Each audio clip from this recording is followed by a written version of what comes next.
going by everything that you've heard the two leaders say so far, of course, Prime Minister Modi made a rather brief statement where he said that the grand welcome he's received at the White House is an honor for 140 crore Indians. But President Biden made a more detailed statement. He talked about the Quad, he talked about ISET, and most significantly, he said that these are two great nations, two great friends, two great powers, and the India-US relationship will define the 21st century.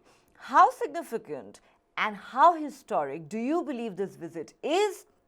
And, keeping aside all cynicism that, in a sense, has usually been associated with such high-profile state visits in the past, do you believe that this, visit is going to be a real game changer in terms of some of the deals that are expected to be announced?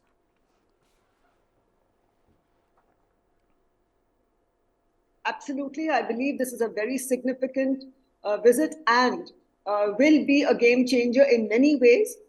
Because even though our Prime Minister's speech was much more, briefer, but we saw the atmospherics this morning at the White House, and I think that has shown that India as a rising or an ascendant global power, and US as the number one power are coming together to collaborate on key issues of mutual interest, mutual convergence, which can be game changers not only for both the countries but also, I think, for the world. Because they are looking at, even there's been talk of regulatory frameworks for AI. There's been talk of transfer of technology, as we just heard the professor say. But it be sensitive, and the sensitivities involved, and the security aspects, all that will of course be ensured. Like it was during the nuclear deal as well. And then also we had heard the skepticism that whether it would happen or not on the ground, it was only being spoken about. But yes, I believe that this time it will, and it is going to be translated. It will be, there will be technology transfer, but to what extent, of course, remains to be seen. But definitely on the ground, I believe there will be change. We are already witnessing the beginning of that change in the relationship. It has been long in the making. That we have been seeing how it's been strengthening over the years. But this time, and I think we're at the right place and at the right moment in history, let me put it that way, and at the right moment it's the right time for the bilateral relationship to be taken to the next level. And I think it will be definitely a game changer. The inflection point, as you mentioned, is very much visible, and we will see further that the two democracies of the world will make things happen, make things change. And I think across the board, it'll be in climate change, in space already there has been an agreement that they will send a joint astronaut, a joint trip. And there's also talk of AI working on AI together for the startups and innovation startups to be, so there's talk of co-location, working together. So I think in every area, there is talk of collaboration and making it happen, and transfer of technology, which is very crucial for us, and make in India. The Atmanirbhar Bharat that we've been talking about, that we need to make in India, we need to be self-sufficient, and also the being part of the universal global supply chains. In key areas, or like semiconductors, etc., because we saw the disruption that took place. So I think this is a very, very important and significant visit, which is the harbinger of good, I think, for both countries, and I believe, though it sounds a little bombastic to say, for the world as well. Well, you're right, because the world is watching this visit with great interest. I really wonder what Beijing and Moscow might have to say about this. But let me go back to Ambassador Sajanhar at this point. Ambassador, what we are told is that once the bilateral talks between the two sides are over, there's going to be a joint statement, and interestingly, the two leaders are going to address a press conference of sorts where both of them are going to take two questions each from the reporters present in the room. Of course, we are waiting to find out what kind of deals are going to be struck, and we'll have to see, for example, the degree of transfer of technology that's going to actually be announced as part of the F414 fighter jet engine deal. But what would your expectation be, Ambassador Sajjan Har, as these talks go on? What do you think are likely to be some big ticket announcements that are going to happen tonight? Yeah, so, before coming to your question, responding to your question, you mentioned as to what China would be thinking about and what Russia would be thinking about as far as the visit is concerned. I'm sure you have seen the piece, the opinion piece by Wang Yi, meaning now he is no longer the foreign minister. He's he's become more senior than that in terms of determining the foreign policy of China. And he's written a piece in the Global Times, and he has very severely castigated the United States for trying to wean away India and to try to sow discord between India and China, and trying to help India to replace China as in terms of the supply chains that have been coming out, and he has threatened and warned that this is not going to succeed. So obviously you can see that, meaning the pieces in Global Times from the editor of the Global Times are, par for the course. They are there every day on these similar subjects. But for Wang Yi himself to take up the pen and to write this piece, criticizing the increasing cooperation and friendship and partnership between India and the United States, does speak volumes that it is making them making China extremely worried and extremely nervous. So I think that should give some hope and encouragement to both India and the United States that they need to work, do everything that is possible, work overtime to make things succeed. Now, as far as coming to your question as to the deals that are going to come out, I think we've been talking about that in your program, and I think for the time being, that is all one can say in terms of information that is reasonably available, whether it is the jet engines, whether it is semiconductor, whether it is joining the Artemis Accords, or it is sending a man into space in 2024, or it is the Predator drones, and some of the other issues that have come up. But we'll really have to wait and see. I think the exact import, in my view, Neha, will not become evident and obvious for quite some days. I think the experts and those who are well-versed in matters of this nature will have to pore over the agreements and parse all the details and find out what the import, what the significance, what could be possibly the hiccups or the bottlenecks in terms of completion. But I think what I can see from all that has been happening and all that is being said, whether it is the visit of NSA Ajit Doval to Washington D.C. in January this year, and the back-to-back visits of Lloyd Austin and Jake Sullivan to India, and speaking about the transfer of technology, I think both the sides are investing considerable effort and energy into the relationship, and I'm sure it would be their intent that whatever comes out is significant, is substantive, is substantial, and it shouldn't make people say that it turned out to be a damn squib. So I don't think it is going to be a damn squib. I think it's going to be give a lot of energy to the relationship, give a lot of momentum to the relationship in all these areas that we have been speaking about. And I'm sure there'll be more than what we have been discussing in these programs. Absolutely. Ambassador Manju Seth, it cannot, by any stretch of imagination, be a damn squib if you're going to, for the very first time, in the history of this bilateral relationship, actually have technology transfer. This has been a very sensitive, a very thorny issue in this relationship, but all that is set to change. There is talk of this technology transfer being to the tune of 80 to even 100%.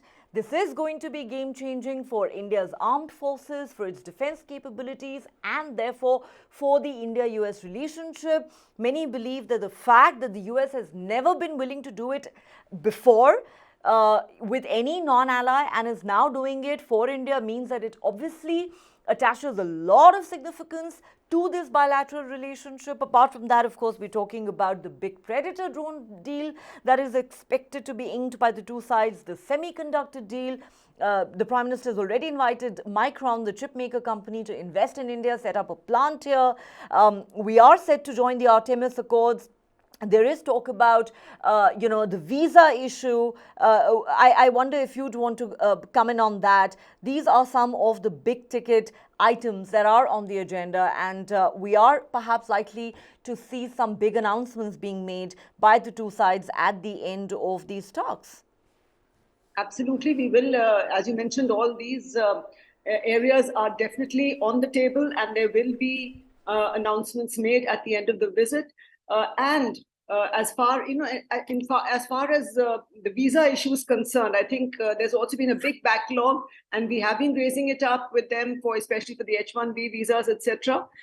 We have spoken about it a number of times at all possible levels in the past, and I think we will continue to do that. And already we have seen today there was an announcement that it will be facilitated. There'll be more H-1B visas given easily, and whenever we have these negotiations, also we've been talking of free movement or freer movement or facilitation of movement of our professionals, especially those who are from the IT sector. So we have to remember that these issues were sticking points. Many of these issues, including visas and some of our, movement of our professionals, was a problem. So that is set to be resolved, and I think that is again a positive step, a positive development. And all this, I think, has become possible because the US recognizes that its, collaboration or its partnership with India is important and in its interest as well. If you see, he even called it a defining moment. So I think a defining moment when you give it, I mean, of course, part of it is, its language, but it is also sending out a message that the importance that they give to this relationship, that the US gives to this relationship with India, is set to to change things and facilitate, including technology transfer and these bilateral projects. As I mentioned earlier, also in AI, in telecom. I'm sorry, in the chips, microchips, and in all these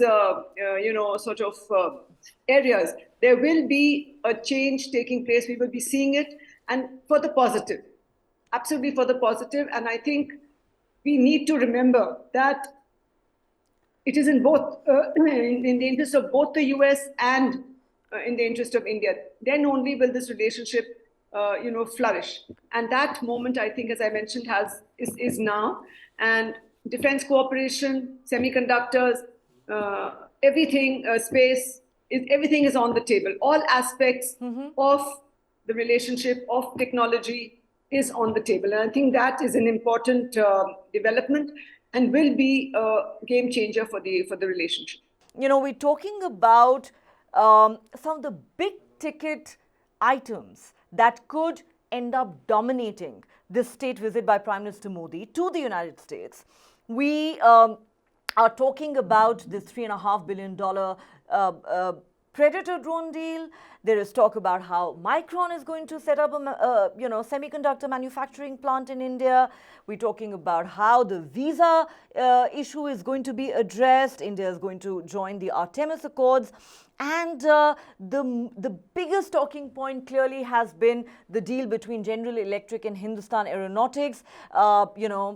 It's being called a game changer for India's armed forces and for the relationship. The fighter jet engine deal and the fact that it comes with transfer of technology, something that's never happened before in the history of this relationship.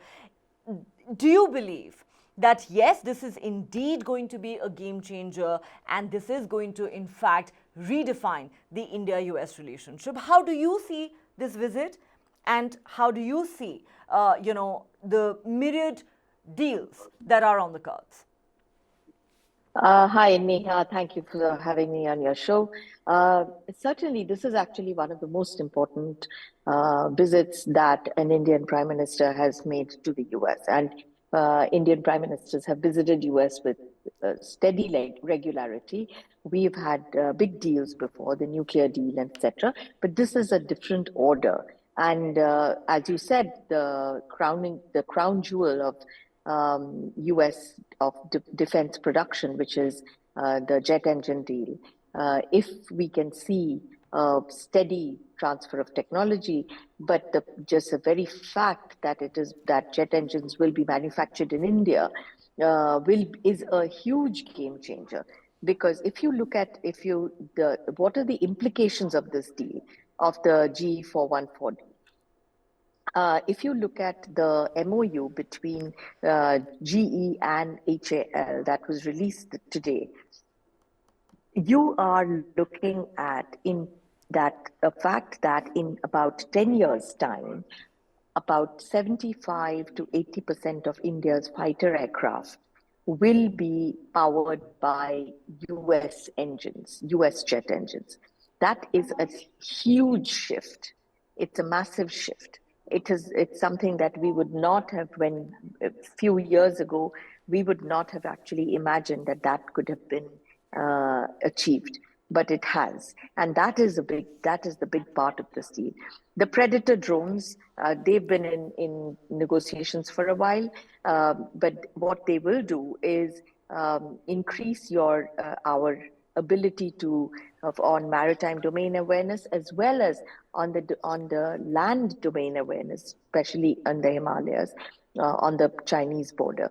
But look at it slightly differently as well, that with the Predator, all the Quad countries have interoperable ISR systems, which is satellite reconnaissance systems, and that's also another piece to this entire story, which is how is the India-US relationship part of the bigger Quad relationship, and that is actually if you look at the Quad, the Indo-Pacific, that's really the front and center of Indian foreign policy today. So yeah, it is actually a very, very big deal. It is a big deal. It is going to be a game changer, like we keep saying, for India's armed forces, for India's defense capabilities, and for the India-US relationship itself, which President Biden today said is going to be a defining partnership of the 21st century. Indrani, I can't help but bring this up. I read your very interesting piece in the Times of India, and this one thing struck me more than any other point. You said, last year India received a lot of flack for refusing to condemn Russia for its invasion of Ukraine and for continuing to import Russian oil. Now the West is probably thanking India for playing the villain, buying Russian oil and saving it from a huge financial crisis. I must say, I smiled, I almost chuckled when I read that. A lot is being also said about how the United States has made its peace with the fact that, this is not going to be a monogamous relationship. India and the US are going to be strong partners, but India is not an ally. It will not be an ally. It will maintain its strategic autonomy. It will maintain those ties with Russia. So even as US makes efforts to wean India off its huge dependence on Russia for weapon supplies, at the same time, there is this sense of resignation that, oil purchases will continue and this long-standing relationship that India and Russia have will continue. So how do you really see, the fact that the US seems to have really, the US stand on this issue seems to have really evolved in the last 1 year? Look, India did not stop buying Russian oil, and I think, as you know, this was a story actually which I tweeted out this morning as well. This was a story that was in actually Nikkei, which said that India did the world a favor by buying Russian oil, which was something that the Indian government was actually telling the world last year, that we are actually doing you a favor. To be fair, the Americans were the first to realize last year that India was doing them a favor, was doing the world a favor by continuing to buy Russian oil. But let me tell you one thing. There is a strategic autonomy discourse that we are all part of, but there is also a fact that India is voting with its feet. If you look at the deliverables of the Modi visit, it tells you very clearly where India is headed, that if India had to make a choice, India's already made that choice. Yes, we will continue to be friends with Russia because we have a very old relationship there. Yes, we will continue to buy weapons, or energy from Russia. But Russia is no longer the power that it used to be. That may not even have the power to supply us with the kind of weapons that we used to. Besides, if Russia becomes the kind of junior partner to China that we can see that it is becoming, India, for all its love of Russia, will have to disengage in a strategic way. And you can see that disengagement actually happening on the ground by, if you just connect the dots in the US visit, India is making a statement that it will never articulate, but it is making a statement by moving substantially in one direction. So yes, there will be strategic autonomy, but not in the way that we define it today. That definition will change. Very interesting. You're saying India may not say it publicly, but there is already a shift in its approach. There is already a visible disengagement from Moscow. And, perhaps this is really the long game that the US is willing to play here. They're no longer insisting that we don't buy oil from Russia. They're no longer insisting that we stop buying weapons. What they are doing is, opening more doors for us, willing to share technology with us, and thereby, in a sense, playing the long game of weaning India of its dependence on Russia for weapon supplies. But let's talk about the China factor. You linked Russia to China and the fact that there is this growing relationship between Moscow and Beijing, which perhaps is going to make New Delhi uncomfortable. Fact of the matter is that China itself makes both India and the US uncomfortable. It is a common adversary. In fact, Jake Sullivan, the National Security Advisor of the US, has already said that Beijing flexing its muscle in the Indo-Pacific is going to come up in these bilateral talks between the two leaders, and China's role in the military, economic and technology domains will be on the agenda when the two leaders meet. Do you believe that the US does see India as a countervailing force against China, and do you believe China is a big factor that's kind of pushed India and the United States into each other's embrace? Well, that is actually a 20-year-old story.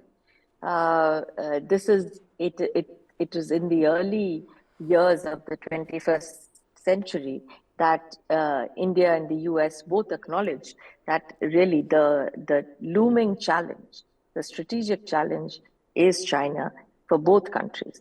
This was also the thinking behind George Bush working out a nuclear deal for India. It has been the thinking behind successive US administrations gradually opening up defense relationships with India. It has been behind successive Indian governments opening up to defense relationships with the US, which we would not have countenanced something like 25 years ago. But the recognition of China as a strategic challenge,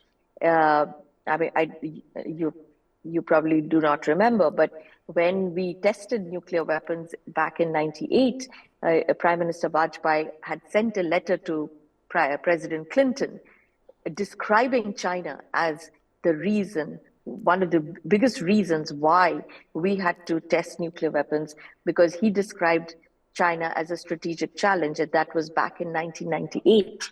So the challenge has grown, the recognition of the challenge has grown. But two countries like India and the US, who have been on opposite sides of the Cold War divide, have taken this long to get to know each other, to get into a habit of cooperation, to be much more comfortable with each other. These are two democracies which are very difficult democracies. It's not easy being a democracy. And we have had different histories.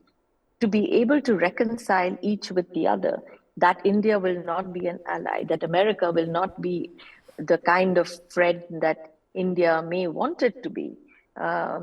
It has taken all these years for both countries to become more comfortable with each other, to get us to this place of strategic comfort. That did not happen overnight. It happened over a couple of decades. And it happened because the world has been changing quite significantly in the last couple of decades. That is very interesting. I mean, this is clearly not an overnight development. It is clear that China's growing aggression in the Indo-Pacific and its expansionism, its revisionism are matters of concern for perhaps the international community at large, and in particular for India and the United States. It is no secret that Quad has emerged as the response of the international community, in a sense, to China's growing hegemony. But that apart, it's very interesting, Indrani. We've had some foreign policy commentators on this channel in recent days who've said that yes, ties between China and the US are quite strained. We also saw how soon after Antony Blinken's visit to Beijing, President Biden called Xi a dictator. Clearly, Beijing is not amused and they've reacted very angrily. But fact is that the two sides have also agreed that they will continue to meet and continue to talk. Therefore, some of our guests in recent days have said that when Prime Minister Modi and President Biden are going to be in that room together, it will be a good idea for India to seek some clarity from the US on how far it actually wants to go in making amends in its ties with China. Do you believe this should be a matter of concern to India? Yeah, I've actually, not a matter of concern as such, but certainly a matter that we would ask for clarification. In fact, I think I wrote that in my piece today, that it's something that India would ask. I may have subliminally quoted you there, Indrani. My apologies for not mentioning the article in this context. But why do you think this is important? If you could put this into perspective for our viewers, why is this important? Again, see, you must understand the asymmetry between India and America. I mean, we are not symmetrical partners. America is a superpower. We are at $3 trillion. We are still at a per capita GDP of $2,000.